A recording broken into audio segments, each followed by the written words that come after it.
Hi everyone, this is my first video on the channel and I'm really happy that we are starting right here. Kyushu isn't the kind of Japan packed with many tourists and familiar spots. It has its own unique atmosphere.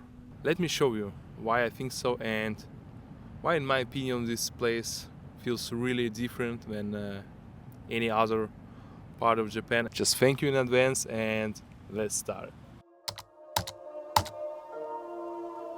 Kyushu is located in the southwest of Japan and is considered one of the most natural and calm regions in the country. The island is best known for its volcanoes, hot springs, and green mountain landscapes. This is where our journey begins, in the city of Kumamoto, right in the heart of the island. It's hard to imagine Kumamoto without its main symbol, Kumamoto. This bear started as a regional mascot, but over the time became a real star and the face of the city. But Kumamoto is not only about a cute mascot.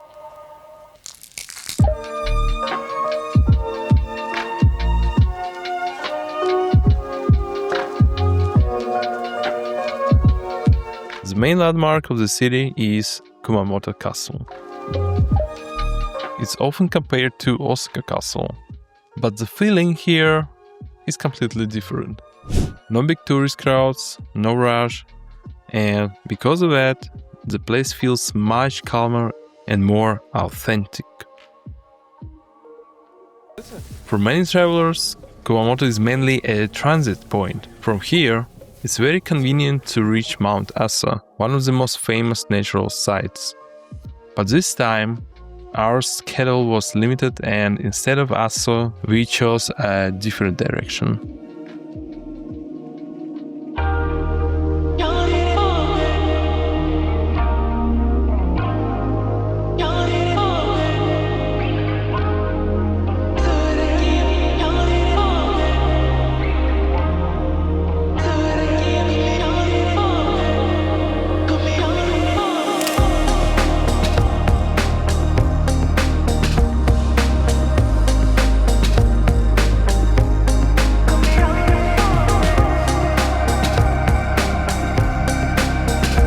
Takachiho Gorge is one of the most famous and scenic natural places in Kyushu. According to legend, this is where the sun goddess Amaterasu hid in a cave, plunging the world into darkness, until the other gods managed to bring her back. But even without the myths, this place is impressive on its own.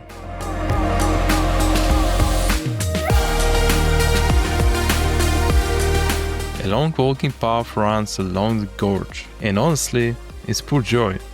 The walk takes about 15 to 20 minutes, and there are many spots where you can stop and enjoy the view.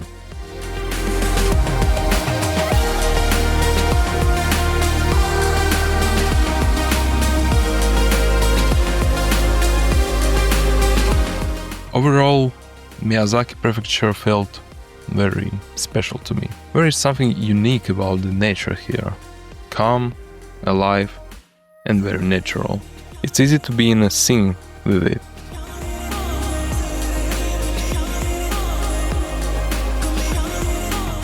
But there was one problem. It was the coldest day of our entire trip, so we have to keep moving all the time. Takachiho itself is a small, typical Japanese town. Life here goes on quietly. Small streets, local cafes, temples and shrines, but locals visit more often than tourists. That's why I would really recommend walking not only along the gorge, but also around the town itself. And in that moment you will see the real Japan, and trust me guys, you will enjoy it. And with Takachiho, we move on. Our next stop is Beppu.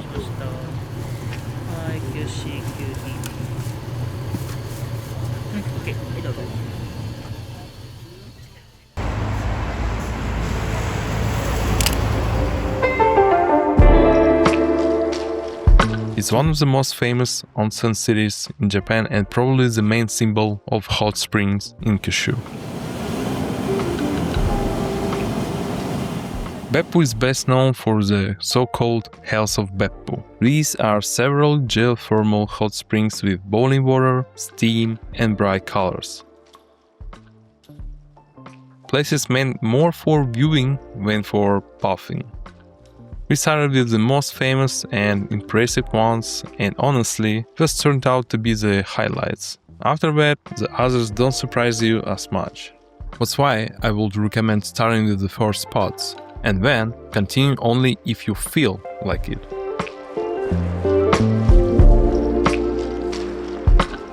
I didn't dislike the others, but after the first wow moment, they feel more normal.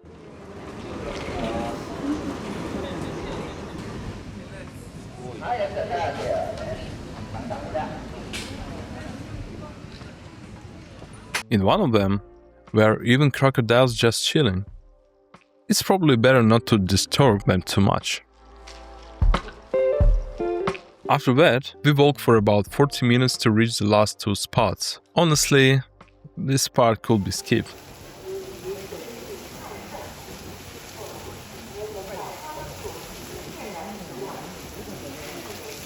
At the same time, the walk itself was an amazing experience, because I really love walking through Japanese countryside. This place has its own unique character.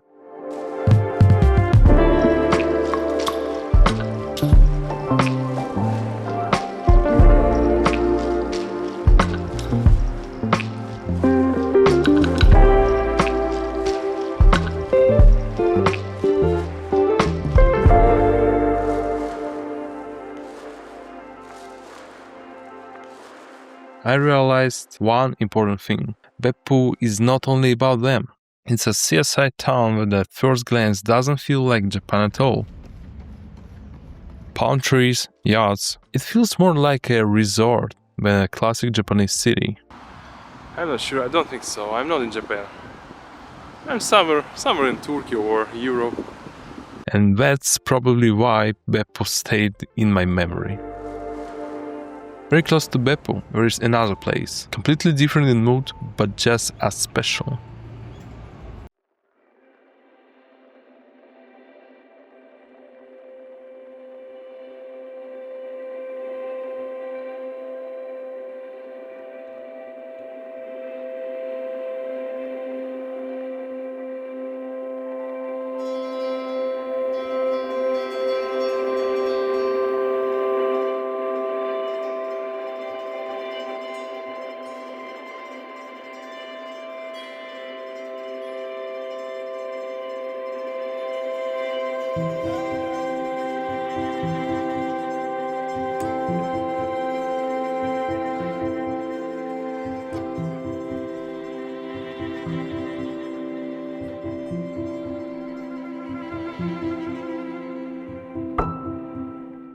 Can you imagine? We finally see Mamiji. Actually, everything in Kyushu is still green, but in Yufuin we finally saw. Yeah, I'm happy, and as you see, it's beautiful.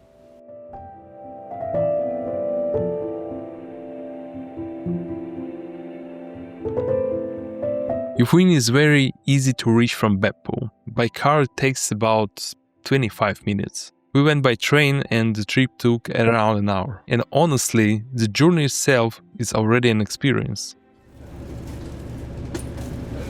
A very beautiful and peaceful road. Yufuin is simply a place where it feels good to walk. We walk almost everywhere, slowly and without any rush. The traditional atmosphere here is very strong. Small streets, little shops, mountains all around, and feeling that time slows down a bit.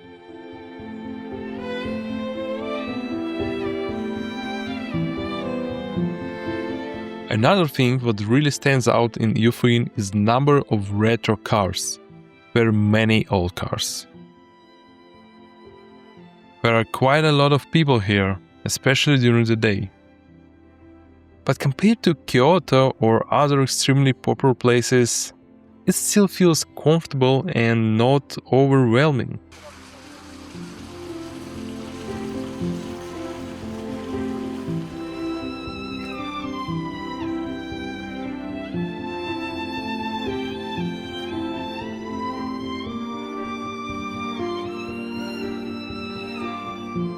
We like Yufuin so much that we even ended up buying manga and souvenirs simply because the atmosphere really invites you to do it. And that turned out to be very symbolic, because next we head to the city of Hita, the hometown of Hajime Isayama, the creator of Attack on Titan.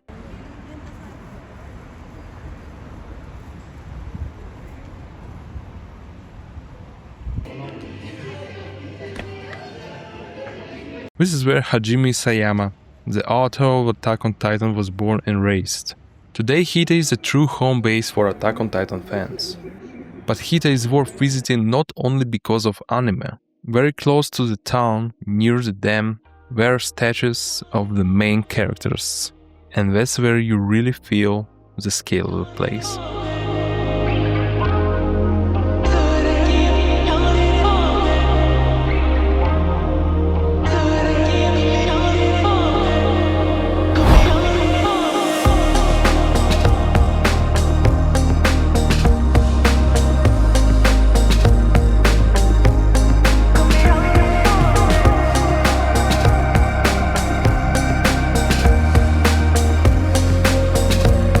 This is probably the most popular and most beautiful spot in all of Hita. All of this is located in Oita prefecture, and the nature here is just stunning, and I would definitely recommend coming here.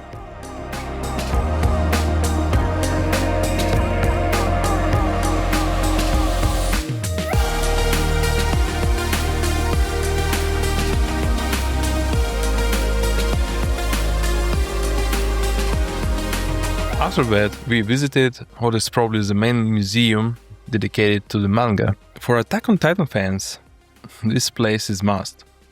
You can clearly see how the whole story was created.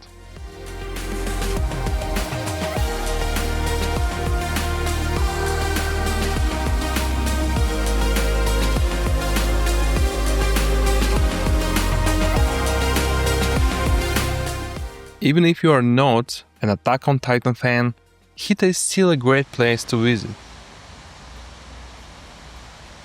Yeah, I just want to say this is really a peaceful place, and I had a really great good time here.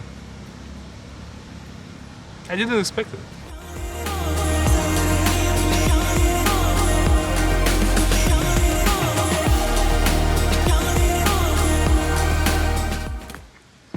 But it's not the end, because tomorrow we are going to Yamaguchi.